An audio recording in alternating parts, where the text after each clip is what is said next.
Me voy a hablar con Gustavo Nagnías, a hablar de Domingo Faustino Sarmiento, ese hombre que gusta mucho decir ¿es una basura o es lo mejor que nos pasó? A veces somos un poco básicos los argentinos. ¿Qué tal, Gustavo? ¿Cómo te va? ¿Cómo estás?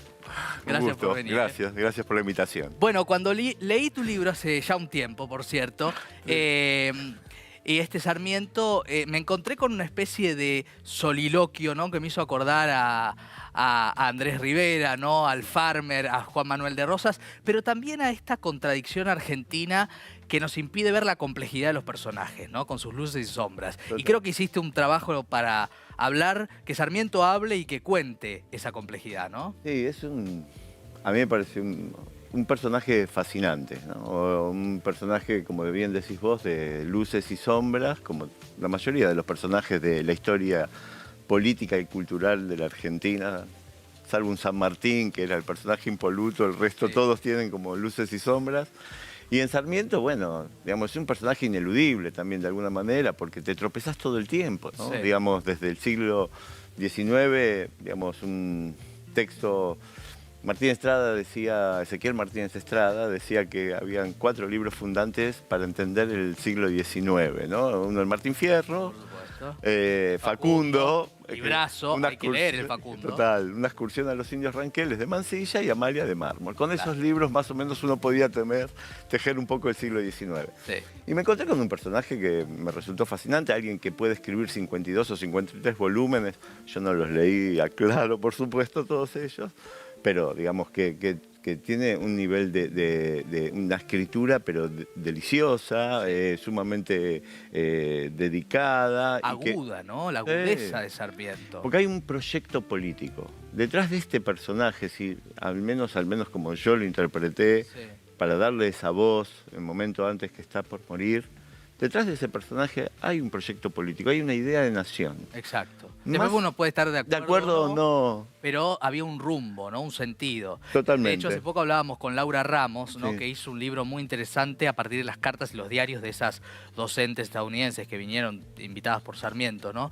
Muy interesante, y se veía ese proyecto. Ahora, hay una cosa compleja que vos lográs, que es la voz, ¿no? Porque debe ser el gran desafío de una novela en la cual habla un personajón como Sarmiento, encontrarle la voz. Quien tiene, sí, encontrar esa voz fue para mí lo más dificultoso. Creo que tiene que ver con escucharla todo el tiempo, ¿no? O sea, fue un gran desafío como autor poder escuchar esa voz y tratar de ver y de pensar como pensaba Sarmiento, Claro. digamos, para ponerlo en una primera persona como si fuera un fluir de la conciencia, digámoslo así.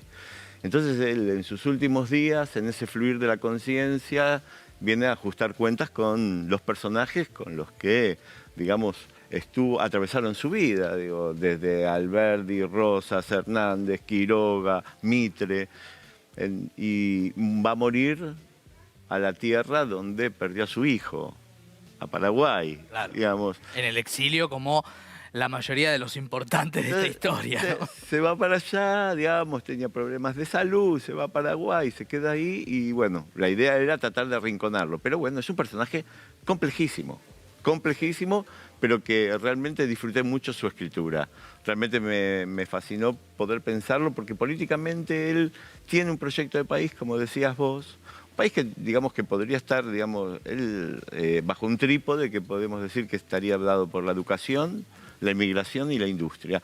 Eran como los 3 conceptos a los que él, digamos, me parece que apuntó. Sí, y también un dato, ¿no? Que me parece no menor, para aquellos que quieren, digamos, en una visión muy polarizada, ridículamente desde mi punto de vista, entender que Sarmiento, por ejemplo, es un señor de derechas cuando, pudiendo haber hecho algo que a la derecha, a los conservadores, les hubiera gustado, que es una educación religiosa, hizo una educación laica, pública y gratuita. Totalmente. ¿No? Que es un concepto central para la historia argentina. Y por el otro lado, sumo a lo que estás diciendo, Maxi, el tema de, por ejemplo, él pensaba el desarrollo, pero lo pensaba en función de esa industria, digamos, lo pensaba en función de la agricultura, porque es una tarea mucho más laboriosa y no de la ganadería donde lo único que se precisa es la extensión de tierra y poner, digamos, las vacas. Sí.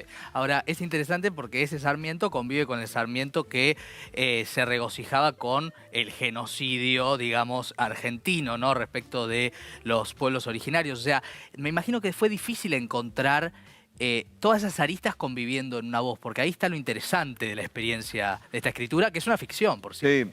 Sí, y pensar, digamos, que es el escritor que marca de alguna manera el pensamiento argentino en muchos aspectos con los cuales estamos todo el tiempo discutiendo. Por ejemplo, el concepto este de civilización y barbarie es un concepto complejísimo. Que sigue estando. Y sigue vigente. Total. Hoy, por ejemplo, hay un libro de Ernesto Semán que es la historia del antipopulismo, que dice que lo que era antes el gaucho pobre, hoy es el planero. Exacto. ¿No? Es decir, esto sigue configurándose en el debate nacional, cada vez con menor nivel, es cierto. Digo, ojalá hubiera gente del nivel de Sarmiento, aunque defienda las ideas opuestas, pero es verdad que también existe, ¿no? Sí, sí, o sea, yo creo que existe, que podríamos trazar una genealogía caprichosa, si se quiere, por lo que estás diciendo, de ese gaucho al trabajador, al planero, o como sea. Sí. No soy amigo, digamos, de hacer traslaciones inmediatas, pero de todas maneras sí creo que hay un diálogo. Hay un diálogo. Sí.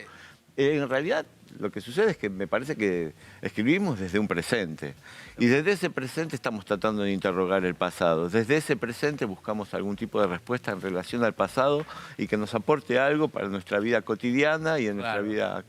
Sí, permanente. Ahora, a eso iba a preguntarte, ¿no? Porque obviamente que cualquier escritor entra a una novela desde un lugar, pero seguramente sale distinto. En relación, en este caso, a Sarmiento y a todas estas ideas, ¿qué te dio la novela como aprendizaje, como reflexión?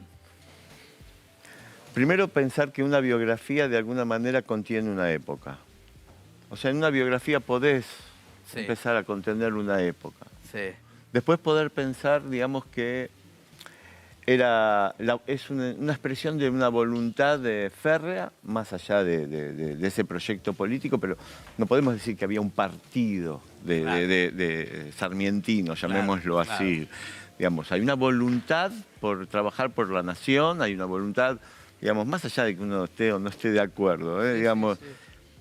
En lo personal, la experiencia de poder atravesar, a través de esa voz, poder conocer, digamos, la experiencia de este escritor, autor, que de alguna manera creo que es atrapante y creo que, digo, una frase del Facundo, por ejemplo, el mal que aqueja a la Argentina es la extensión. Y esa frase va a repiquetear de vuelta, digamos, hasta que llega al manual de Sonceras con Jaureche.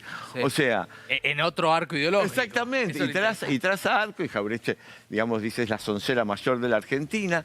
Digamos, es alguien con el que estamos dialogando, aunque no sepamos que estamos dialogando. Total. Y la verdad que vale la pena